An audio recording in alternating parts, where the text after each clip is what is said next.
መሪ ስንል ትክክለኛ መሪ ማለት ነው። ስልጣን የተሰጠውን ማለት አይደለም። ሴትዮዋ ትዳር ተጠየቀች። አፍ ያለው ይሻልሻል፣ ጤፍ ያለው ተባለ። ምን ያለች ይመስላችኋል? ሌላው የውሳኔ አስፈሪና አስቀያሚ ነገሩ ምን መሰላችሁ? ውሳኔ ወሰንክም አልወሰንክም ወስነሃል።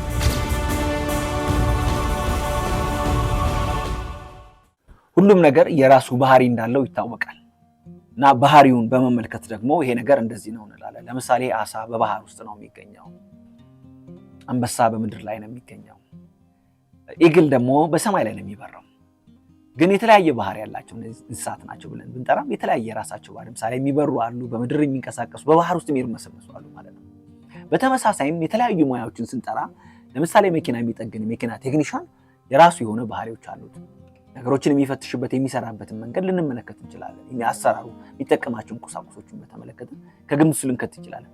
በተመሳሳይም መሪዎች የራሳቸው የሆኑ ባህሪያት አሏቸው። ስለዚህ እነዛን ባህሪያት እንመለከታለን። በአብዛኛው መሪዎች ከሚታወቁባቸው ነገሮች አንዱና በዋነኝነት የኛ ድርጅት ቁልፍ አድርጎ የሚጠቀምበትን ኢንቴግሪቲ የሚል ንጹህ አቋም ነው። በዋነኝነት ከንጹህ አቋም ጋር በተያያዘ አንደኛውን ሚና ሲጫወት እንመለከታለን ማለት ነው። ንጹህ አቋም ስንል ከዚህ በፊት የሰራናቸው ቪዲዮዎች ስላሉ እነሱ ልትመለከቱ ትችላላችሁ፣ ጊዜ አናባክንም። በሁለተኛ ደረጃ የምንመለከተው መሪ ባለ ራዕይ ነው። ራዕይ ሰንቆ የሚንቀሳቀስ ነው። ለተሰጠው ድርጅት ለተሰጠው ስራ ዘርፍ አዲስ ነገሮችን ለመፍጠር ለማስተዋወቅ ዝግጁነት አለው። ይህም ማለት በድርጅቱ የግድ አናት ላይ ተቀምጦ መሆን መቻል የለበት። በየትኛውም የስራ ዘርፍ ሊሆን ይችላል። በጽዳትም ሊሆን ይችላል፣ በሱፐርቫይዘርም ሊሆን ይችላል። በየትኛውም የስራ ዘርፍ ላይ ሆኖ እነዚህን ሁለት ባህሪያት በማንጸባረቅ በድርጅት ውስጥ ወደሚፈለገው ደረጃ ላይ ለማደግ የሚያስችለው አቅም አለው። በግለሰብ ደረጃ ሊሆን ይችላል፣ በግሩፕም ሊሆን ይችላል። ስለዚህ መሪዎች እነዚህን ባህሪያት በማንጸባረቅ የመሪን ልዩነት ክሬት ያደርጋሉ ማለት ነው። ሌላኛውና ዋነኛው ኢንስፓይሬሽን ነው፣ ማነሳሳት፣ ሰዎች በፍላጎታቸው ስራ እንዲያከናውኑ መርዳት። ምክንያቱም ከመሪነት ጋር በተያያዘ መከተል የሚባል ነገር ፎሎወርስ አሉ። ፎሎወሮቹ በትክክል በዚህ ሰውዬ ስሜት ፍላጎቱን ተረድተው ሐሳቡን ገዝተው ከሱ ጋር ለመንቀሳቀስ የሚያስችላቸው ትልቁ አቅም ኢንስፓይሬሽን ከፈጠረላቸው ብቻ ነው። ተነሳሽነት ከፈጠረላቸው መነቃቃት። ስለዚህ ኢንስፓየር ማድረግ አለበት። በሶስተኛ ደረጃ የምንመለከተው ማለት። ስለዚህ አንድ መሪ የማነቃቃትና የማበረታታት ሰዎች በፍላጎት ፈቅደው ወደው ከሱ ጋር እንዲሰሩ ስሜታቸውን ከፍ በማድረግ ረገድ የሚጫወተው ሚና አንድ መሪን ከሌሎች መሪ በተለየ ሁኔታ በተለይ ትሩ ሊደርስ ብለን ነው ብዙ ጊዜ እኛ የምናነሳው፣ ወይ አድማየር ሊደርስ ልትሉ ትችላላችሁ።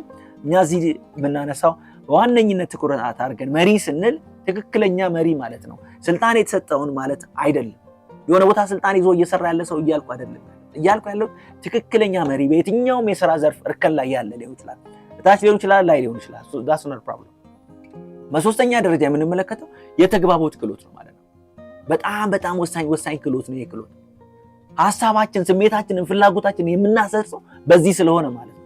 50 ዓመት ሊደርሺፕ ያስተማረው ጆን ሲ ማክስዌል የሁሉም ነገር መነሻና መድረሻ ወይም መውደቂያና መነሻ ሊደርሺፕ ነው እል ነበረ። አሁን ግን የገባኝ ኮሚኒኬሽን እንደሆነ ተረድቻለሁ የሚል ሐሳብ እስከ መቀየር ያደረሰው ነገር ነው። ስለዚህ ስኪል ኦፍ ኮሚኒኬሽን በጣም ትልቅ። ከዛም በኋላ ነው 16 undeniable laws of communication የሚል መጽሐፍ የጻፈው ጆን ሲ ማክስዌል። አሪፍ መጽሐፍ ጽፏልና በአጋጣሚ ያላየሁትም ግን ተወሰነ ሃይላይት ነገር ሰምቻለሁ እሱ ሲናገር ማለት ነው።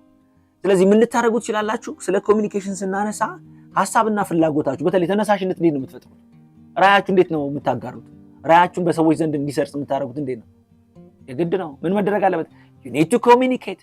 ለዛም ነው እኮ ሴትዮዋ ትዳር ተጠየቀች። አፍ ያለው ይሻልሻል፣ ጤፍ ያለው ተባለች። ምን ያለች ይመስላችኋል? አፍ ያለው ይሻለኛል ያለችው። ለምን ታወቃላ? ስለዚህ ኮሚኒኬሽን በዚህ ልክ በጣም አቅም አለው።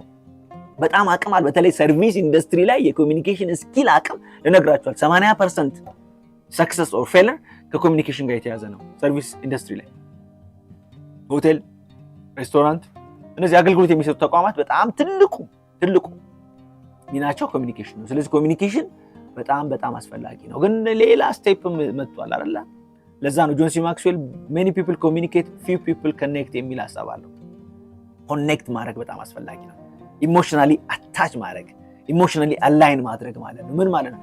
የምናሰራቸው ሰራተኞች እንደ ቤተሰብ መመልከት፣ ከዛስ ስሜትና ፍላጎታቸው መረዳት፣ የኛ አይነት ስሜት እንዳላቸው ማወቅ፣ ያንን ለማገዝ ጥረት ማድረግ፣ እድገት እንዲኖራቸው ማድረግ፣ ተገቢ ክፍያ መክፈል፣ እነዚህ ሁሉ ነገሮች አስፈላጊ ናቸው።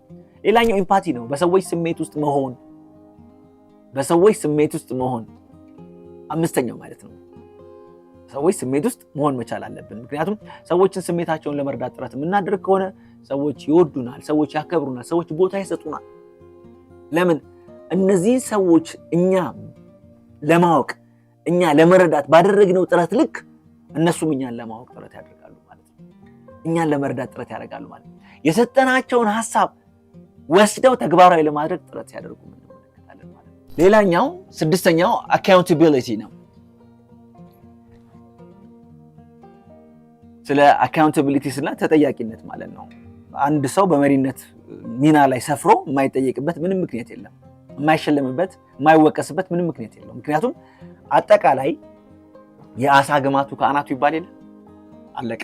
የድርጅትም ተመሳሳይ ነው፣ የቤተሰብም ተመሳሳይ ነው። የተለያዩ ተቋማትም አገርን ጨምሮ ተመሳሳይ ነው። እድገትም ሆነ ውድቀታቸው ከላይ ነው የሚለካው፣ መጀመሪያ ከላይ ነው የሚጀምረው። ስለዚህ a good leader take responsibility ኃላፊነት ይወስዳል for all the action and the decisions ማለት ነው። all the actions and the decision a good leader will take 100% responsibility። ስለዚህ accountability ተጠያቂ ነው for what you said፣ ለተናገርነው፣ ላደረግነው፣ ላላደረግነው፣ ላልተናገርነው ኃላፊነት እንወስዳለን። በድርጅት ውስጥ ሆነ ባለመናገራችን ለደረሰው ክራይስ ማለት ነው። ስለዚህ they hold themselves and their team accountable ኃላፊነት ይወስዳሉ። ኃላፊነት የማይወስድ ሊደር የለም። ባልተናገረው በተናገረው፣ በሰራውም ባልሰራውም፣ በፈጸመው ባልፈጸመውም ድርጅቱን አስመልክቶ እላይ ተቀምጦ ትክክለኛ ስራ እንዲሰራ ባለማድረግ፣ ትክክለኛ እንዲሰራ ደግሞ በማድረግ ኃላፊነቱን በመውሰድ ሽልማትን፣ ሙገሳን፣ አድናቆትን ሊያገኝ ይችላል ማለት ነው። ስለዚህ አካውንታቢሊቲ የሊደር ምንም በቃ ሚስ የማያደርገው ነገር ነው ማለት ነው። እንዲያውም ብዙ ነገሮች አካውንታቢሊቲ 100% ወደሱ የሚሄዱበት ዋነኛ ምክንያት በሱ አመራር ውስጥ ለተከሰቱ ያንዳንዱ ነገሮች ላያቸው ሆነ ላላያቸው ነገሮች ኃላፊነት ይወስዳል። ምክንያቱም ያንን ቤት በተመለከተ ጥያቄ ሲነሳ እየመራ ያለው ሰውዬ ነው የሚጠየቀው፣ እየመራ ያለው ሰውዬ ነው የሚመሰገነው። ዩናይትድ ኔሽንስ ሲቋቋሙ እኮ ዩናይትድ ኔሽን እንዲቋቋም የአፍሪካ ህብረት እንዲቋቋም ትልቁን ስራ የሰሩት እኮ ኃይለ ሥላሴ ናቸው። ግን ማንን ልከው ነው ሲባል ለ2 ዓመት ሙሉ እየተመላለሰ ሲንከራተት የነበረው እሳቸው የሾሙት አንድ ግለሰብ ነው። እሳቸው የሾሙት ግለሰብ ነው። እሳቸው የላኳቸው ሰዎች ናቸው ይህን ስራ ይሰሩ የነበሩት ማለት ነው። ስለዚህ ኃላፊነቱን ግን ሙገሳውን ግን የወሰዱት ኃይለ ሥላሴ ናቸው። ምክንያቱም ኢንስፓይሬሽኑ የመጣው ከማን ነው? ከእሳቸው። አማካሪዎቻቸው ሀሳቡን አቀረቡ። ይህ ሀሳብ ወደ ስራ እንዲገባ። ሌላኛው 77ኛ ደረጃ የምንመለከተው አዳፕታቢሊቲ ነው። በጣም በሚያስደነግጥ ለውጥ ውስጥ ባለች ዓለም ውስጥ እየኖርን አለመለዋወጥ፣ ራስን ከጊዜና ከሁኔታ ጋር መለዋወጥ አለመቻል በጣም ከባድ ስለሆነ ሊደሮች ደግሞ በሁኔታና በመለዋወጥ የሚያምኑ ናቸው። ቼንጅ በጣም ቼንጅን በተመለከተ ኮንስታንት ቼንጅ ድርጅቶች ያስፈልጋቸዋል የሚልም እምነት ያላቸው ናቸው። ቼንጅ እንኳን ባይኖር ቼንጁን ያመጡታል። ባይፈጠር እንኳን ክሬት ያደርጉታል። ላልመጣ ቼንጅ ይዘጋጃሉ። ላልመጣ ነገር ይዘጋጃሉ።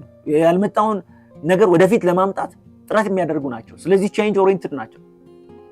ፍሌክሲብል ናቸው። አዲስ ሀሳብን ለመቀበል በጣም ዝግጁ ናቸው። ስለዚህ they are adaptable። አሁን በዓለማችን ላይ ሞደርን ሰው የሚባለው ሰው አንዱ መገለጫው አዳፕታቢሊቲ ነው። የመለዋወጥ ሬዲ ነው ወይ? you have a flexibility ተለማጭነት አለ ወይ?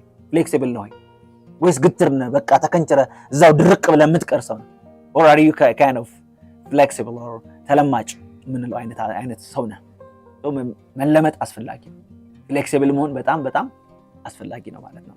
ሌላኛው የውሳኔ ጉዳይ ነው። በህይወታችን ብዙ ውሳኔ ነው የምንወስነው። በቀን ውስጥ ቁርስ ከመብላት፣ ጥርስ መፋቅ ይፋቅ አይፋቅ፣ ባዝሩም ልጠቀም አልጠቀም፣ ልብስ ልቀይር፣ ታውዘንድስ ኦፍ ዲሲሽን ሜክ እናደርጋለን ማለት ነው በየጊዜው ማለት ነው።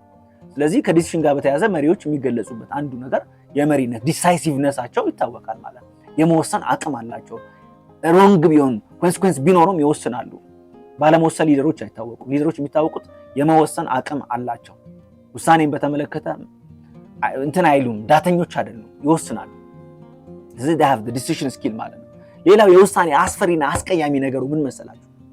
ውሳኔ ወሰንክም አልወሰንክም ወስነሃል። ለምሳሌ እዚህ ጋር የሆነ የተቀመጠ ቃል ይነሳ አልኩኝ እኔ ወይ ሰንባዲ ይነሳ አለኝ እኔ ዝም ብልስ እንዳይነሳ ወስኛለሁ፣ ባነሳውስ በቃ ውሳኔውን ተግባራዊ አድርጌያለሁ ማለት ነው። ስለዚህ ውሳኔ መወሰን ነው። ውሳኔ አለመወሰንም መወሰን ነው፣ አለመወሰን ማለት ነው። ስለዚህ decision has a greatest power in leadership. As a leader, one of the quality is a decisiveness, being decisive መሆን ማለት ነው። እዚህ ውሳኔ እናስተላልፋለን። ፕሮብለም ሶልቪንግ ስኪልም አላቸው ሊደሮች። በጣም በሚገርም ሁኔታ ለሚነሱ ችግሮች የተለያየ ሐሳብን በማፍለቅ ብሬንስቶርም በማድረግ በጋራ ብሬንስቶርም በማድረግ በመወያየት ሐሳቦች እንዲፈቱ የማድረግ አቅማቸው እጅግ የሚያስደምም ነው። ለዛም ነው መሪዎች እኮ አናት ላይ ቁጭ ብለው ስራ ሲሰሩ፣ አናት ላይ ቁጭ ብለው ድርጅቱ ሲያንቀሳቅሱ አብዛኛው በየቀኑ ችግሮችን እየፈቱ ነው። አዳዲስ ሐሳቦችን እያመነጩ ነው። ቲሙን በደንብ ነው የሚጠቀሙበት። ያላቸውን ህብረት ያላቸውን የካምፓኒ ቲም በደንብ ይጠቀማሉ፣ ያወያያሉ። አዳዲስ ችግሮች ከመጡ ዲስከስ እንዲደረግ ይደረጋል። ቴብል ላይ እንዲመጡ ያደርጋሉ። ዲስከሽን ይኖራል። through all the discussions ሶሉሽኖች መምጣት የሚችሉበትን አጋጣሚ ክሬት ያደርጋሉ ማለት ነው። በዛም ውስጥ ካምፓኒው ሲለወጥ ካምፓኒው ወደሚፈልገው መንገድ ላይ ሲደርስ ማየት የሚችሉ ሰዎች ሆነው እናገኛቸዋለን ማለት ነው። so problem solving is one of the things። ሌላ 10ኛው ዴሊጌት ያደርጋሉ። እኔ ሁሉን ነገር ላድርግ የሚል ፍላጎትም ስሜትም አቅምም የላቸውም። አቅማቸውን ያውቃሉ። ስራዎችን ያከፋፍላሉ። መስራት ላለባቸው ሰዎች ይሰጣሉ። ስለዚህ በዚህም ኦርጋናይዝድ የሆነ ድርጅት ይፈጠራል። ምክንያቱም እነሱ ያላቸው ሰዓት ውስን ነው። ያላቸውን ሰዓት በተገቢው ሁኔታ የሚጠቀሙት እነሱ መስራት የሚችሉት ላይ ብቻ ነው። ሌሎች ሰዎች እንዲሰሩ ያደርጋሉ። ሌላኛው ኮንፊደንስ አላቸው። በጣም በሚያስገርም ሁኔታ ማለት ነው። ሊደሮች በኮንፊደንስ ነው ድርጅት ውስጥ የሚንቀሳቀሱት። ልበ ሙሉ ናቸው። በተናገሩት ባሰቡት፣ እንዲሁም ደግሞ ይመጣል ባሉት ነገር ላይ እርግጠኛ ሆኖ ሰራተኛን ማሰራት ይፈልጋሉ። 12ኛው የክሬቲቪቲ የፈጠራ ችሎታቸው በጣም የሚያስገርም ነው። thinking out of the box ከሳጥኑ ውጪ የማሰብን አዳዲስ ነገሮችን የማምጣትን ነገር ይፈልጋሉ። ልክ አንዳንዶች እንደሚሉት በግራው ላይ በቀኝ ሰው በስቷል እንደተባለው በግራ የመሄድ አዳዲስ ነገሮችን በተለየ መልኩ ሲነር about ክራይሲስ እያወሩ አይደለም፣ በአዲስ መንገድ እንዲሄዱ በግራው ላይ የሚል አስተሳሰብ አላቸው። የስሜት ብስለት አላቸው። 13ኛ ኢሞሽናል ኢንተለጀንት ናቸው። ሰዎችን ፊት አንብበው የመረዳት ፍላጎትም አላቸው። ያገኟቸውን ዳታዎች ደግሞ ኢሞሽናሊ ኢንተለጀንት ሆነው መጠቀም ይፈልጋሉ። ሰዎችን መረዳት፣ መደገፍ፣ እነሱን ፍላጎት ማወቅ፣ በዛ ልክ ድርጅቱ እንዲመራ ማድረግ ይፈልጋሉ። ትዕግስተኞችም ናቸው። አይቸኩሉም፣ አይጣደፉም። ውሳኔ ለማድረግ የሆነች ሮንግ ውሳኔ ለማድረግ ሊሆን ይችላል የሆነ አይጣደፉም። በሰከነና በበሰለ አስተሳሰብ ራሳቸውን ተቆጣጥረው ድርጅቱ መምራት ይፈልጋሉ። ለሚገጥማቸው ችግር ደግሞ ጽናት ያሳያሉ። በ15ኛ ደረጃ በጣም ጽኑ ናቸው። የተለያዩ ችግሮች ቢገጥማቸው እምቢ ይላሉ። ቢወድቁ ይነሳሉ፣ ቀና ይላሉ ወዲያው። ሪዚሊየንስ ናቸው። በጣም በጽናት ረገድ ላይ ሊኮረጅ የሚችል አቋም ያላቸው ናቸው። ከወደቁ እንደሚነሱ ያውቃሉ። ግን ለገጠማቸው ችግር ቶሎ እንደሚያገግሙም ያውቃሉ። 16ኛ ላይ ክፍት ጭንቅላት ነው ያላቸው። ኦፕን ማይንድ፣ አዳዲስ ሐሳብ፣ አዳዲስ አሰራር፣ አዲስ ነገርን ለመቀበል ይፈልጋሉ። በአንድ ነገር ላይ ብቻ ትላንት እንሰራው በነበረው ተቸንክረን መቅረት የለብንም። ስለዚህ ሁሌ አዲስ ነገር ለመስራት ይፈልጋሉ። ስትራቴጂካሊ ነው የሚያስቡት፣ በስልት ነው የሚያስቡት። ሐሳባቸውን የሚያዋቅሩበት መንገድ በስልት ነው። ፕላን ያደርጋሉ፣ ፊውቸሩን በደንብ ይመለከታሉ፣ ዲሲዥን ሜክ ያደርጋሉ። ሎንግ ረን ነው ጎል የሚያስቡት። ኢፌክቲቭ ሊደርስ ቲንኪንግ ስትራቴጂካሊ አንቲሲፔቲንግ ዘ ፖቴንሻል ቻሌንጅ ኤንድ ኦፖርቹኒቲ። ሊገጥማቸው የሚችለውን ከባድ ነገርም ከግምት ውስጥ ይከታሉ። ፓሽን አላቸው። 18ኛ በጣም የሚገርም ሲናገሩ ሲያስረዱ ያ ነገር ሆኖ በቃ ልክ ባጠገባችን እንደደረሰ ያህል አድርገው ያሳዩናል። በጣም በጥልቅ ስሜት ውስጥ ሆነው ነው የሚያወሩት ሲያስረዱ። ለሚሰሩት ስራ ጊዜያቸውን፣ ጉልበታቸውን በጣም በጥልቅ ኢንቨስት ያደርጋሉ። ትሁቶችም ናቸው ሊደሮች። ሂዩሚሊቲ በደንብ የሚታይባቸው የመጨረሻው ደረጃ የሊደር ሂዩሚሊቲ ነው። ትሁቶ ነው መገኘት ነው። ትህትና በደንብ የሚገለጽባቸው ናቸው ማለት ነው። ሌላኛው የመጨረሻው ኮንፍሊክት ሪዞልቭ የማድረግ አቅማቸው በጣም የሚገርም ነው። ለድርጅት ውስጥ ለሚነሱ የተለያዩ ችግሮች በሚገርም ሁኔታ ጥሩ በጣም አስገራሚ ሶሉሽኖችን ይሰጣሉ ማለት ነው። እንግዲህ መሪዎች ስንል እነዚህን 20 እና በጣም ሌሎችም ተጨማሪ አሉ። እንደ ወሳኝ የሆኑትን 20ዎቹን እኔ ዛሬ አስተዋውቂያችኋለሁ። በቀጣይ ሌላ ስለ ሊደርሺፕ ሐሳቦችን ይዤላችሁ እመጣለሁ። በነበረኝ ጊዜ እጅግ በጣም ደስተኛ ነበርኩኝ። ይሄንን ሐሳብ መሪዎችን ባካችሁ እንድታግዟቸው ፈልጋለሁ። ይሄንን ቻናል ኢንትሮዲዩስ አድርጉ፣ ሌሎች ሰዎች አስተዋውቁ። ደግፉ፣ ቻናሉን እንድትደግፉን በጣም እፈልጋለሁ። ዮሴፍ በቀለ እባላለሁ። በነበረኝ ጊዜ እጅግ ደስተኛ ነበርኩ። እናንተም እንደተደሰታችሁ እተማመናለሁ።